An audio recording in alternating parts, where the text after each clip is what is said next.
Hello guys, तो आज के इस वीडियो में डिस्कस करने लॉ ऑफ मोशन गति के नियम में कभी भी आई क्वेश्चन। तो दोस्तों चलिए चलते हैं अपने क्वेश्चन की तरफ।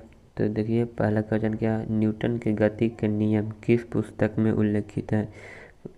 पहला ऑप्शन है फिजिकल रूल, प्रिंसिपिया, बियोग्राफिया, और अगला है थ्योरी ऑफ ग्रेविटी। तो दोस्तों इसका सही आंसर हो जाएगा हमारा बी, प्रिंसिपिया में। न्यूटन ने अपने गति को प्रिंसिपिया नामक पुस्तक में लिखे थे। अगला क्वेश्चन है, वस्तु अपनी अवस्था परिवर्तन का विरोध करता है, इस गुण को क्या कहते हैं। तो दोस्तों इस गुण को कहते हैं हम जड़त्व। जब कोई वस्तु जड़त्व में रहता है तो वह अपना अवस्था परिवर्तन में विरोध करता है, यही जड़त्व कहलाता है। यानी जड़त्व जिन्हें बताए थे कि जो जब वस्तु कोई विराम में हो तो वह विराम में रहना चाहता है, और कोई वस्तु गति में हो तो गति में रहना चाहता है। अगला क्वेश्चन है, जड़त्व किस पर निर्भर करता है। तो हाँ दोस्तों, जड़त्व हमारा किस पर निर्भर करता है, चलिए ऑप्शन देखते हैं। तो ए में दिया हुआ गुरुत्वीय त्वरण, बी में दिया हुआ है द्रव्यमान, और सी में दिया हुआ है भार, और डी में दिया हुआ वस्तु का आकार पर। तो हमारा दोस्तों हो जाएगा इसमें आंसर, ये देखो बी वाला हो जाएगा, द्रव्यमान पर। हाँ दोस्तों, जड़ा तो द्रव्यमान पर निर्भर करता है। अगला क्वेश्चन है, गैलीलियो का नियम किसे कहते हैं।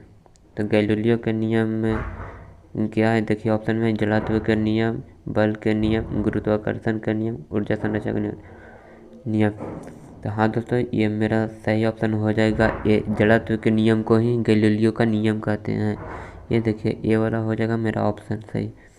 अगला क्वेश्चन है, बल की परिभाषा न्यूटन के किस गति नियम से प्राप्त होता है। तो जी हाँ दोस्तों, बल की परिभाषा न्यूटन के किस गति नियम से होता है। तो देखिए ऑप्शन है प्रथम, द्वितीय, तृतीय, चतुर्थ। तो जी हाँ दोस्तों, प्रथम नियम से हमारे बल की परिभाषा प्राप्त होती है। न्यूटन जी ने प्रथम नियम में बल की परिभाषा दिए थे, ये ऑप्शन हो जाएगा मेरा ए।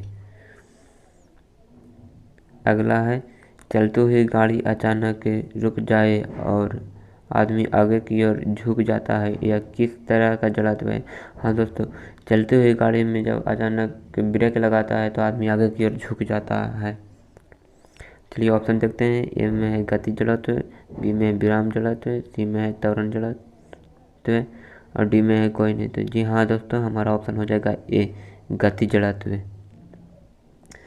अगला है, संवेग परिवर्तन की दर को कहते हैं। जी हाँ दोस्तों, संवेग परिवर्तन की दर को क्या कहते हैं। ए में है आवेग, बी में है ऊर्जा, सी में है त्वरण, डी में है बल। तो हाँ दोस्तों, हम न्यूटन के थर्ड लॉ में पढ़े हैं संवेग परिवर्तन की दर, ये होता है जो थर्ड लॉ में बल का कार्य करता है। तो जी हाँ दोस्तों, ये मेरा ऑप्शन हो जाएगा सही, डी वाला हो जाएगा, संवेग परिवर्तन की दर को कहते हैं बल। अगला है, बल के नियम का सूत्र क्या होता है। तो बल के नियम का सूत्र हम जानते हैं F बराबर m गुने ए। तो इसमें ये नहीं दिया हुआ, उलट के दिया हुआ। तो देखिए ये मेरा ऑप्शन ए वाला सही हो जाएगा, ए बराबर F बाई एम, यानी कि एक्सीलरेशन बराबर फोर्स बाई मास। अगला क्वेश्चन है, बल है, बल क्या है। यहाँ दोस्तों बल वह भौतिक कारक है जो किसी वस्तु पर लग कर उसका अवस्था में चेंज कर देता है। तो हाँ यहाँ देखो, बल एक कारक भी है और एक सदिश राशि भी है। तो जी हमारा दोस्तों सही ऑप्शन हो जाएगा डी, ए और बी दोनों।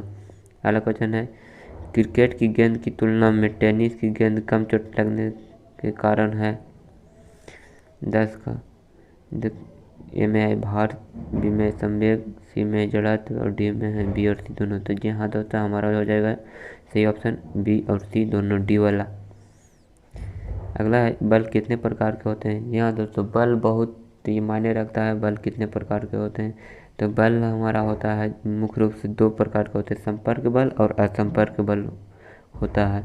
मतलब कि वैसे बल जिसमें हम छूते हैं, मतलब कि संपर्क करता है कोई चीज़, और जिसमें ना करता है संपर्क, वह असंपर्क बल कहलाता है। अगला क्वेश्चन है, किसी वस्तु में विस्थापन किस बल के द्वारा होती है? तो हाँ दोस्तों, किसी वस्तु में विस्थापन जिस बल से होती है वो हमारा हो जाएगा असंतुलित बल। तो इसमें ऑप्शन नंबर बी हो जाएगा, असंतुलित बल है जो किसी वस्तु के विस्थापन होता है। अगला क्वेश्चन है, बल का एसआई मात्रक है। यहाँ दोस्तों बल का एसआई मात्रक है न्यूटन। तो देखिए इसमें हो दिया हुआ है ऑप्शन क्या, न्यूटन किलोग्राम मीटर पर सेकंड स्क्वायर डाइन, और ये डी में देगा ए और बी दोनों। तो हाँ दोस्तों, बल का एसआई मात्रक हो जाएगा ए और बी दोनों, डी वाला ऑप्शन हो जाएगा। बल का सीजीएस मात्रक है, हाँ दोस्तों बल का सीजीएस मात्रक हमारा होता है डाइन, ऑप्शन ए वाला सही है। जब वस्तु स्थिर अवस्था में होती है तो उस पर कौन सा घर्षण बल कार्य करता है? हाँ दोस्तों, जब किसी वस्तु स्थिर अवस्था में रहती है तो उस पर जो घर्षण बल काम करता है वह स्थैतिक घर्षण बल रहता है। तो हमारा ऑप्शन हो जाएगा स्थैतिक घर्षण बल। अगला क्वेश्चन है, वह बल जो गति हमेशा विपरीत कार्य करता है वह बल कहलाता है। जो गति के विपरीत कार्य करता है तो वह बल कहलाता है, वह बल कहलाता है दोस्तों घर्षण बल। हमारा सी वाला ऑप्शन सी हो जाएगा, घर्षण बल एक दूसरे के विपरीत लगते हैं। अगला क्वेश्चन है, जो वस्तु फिसलती है तो उसके मध्य कौन सा घर्षण बल लगता है? हाँ दोस्तों, जो वस्तु फिसलती है उसके बीच घर्षण बल जो लगता है वह कहलाता है सर्पी घर्षण बल। अगला क्वेश्चन है, जब वस्तु का लू ढकना प्रारंभ करती है तो उस पर कौन सा बल कार्य करता है? जी हाँ दोस्तों, जब वस्तु लू ढकना प्रारंभ करती है तो उस पर जो बल कार्य करती है वह लोटनी घर्षण बल कहलाती है।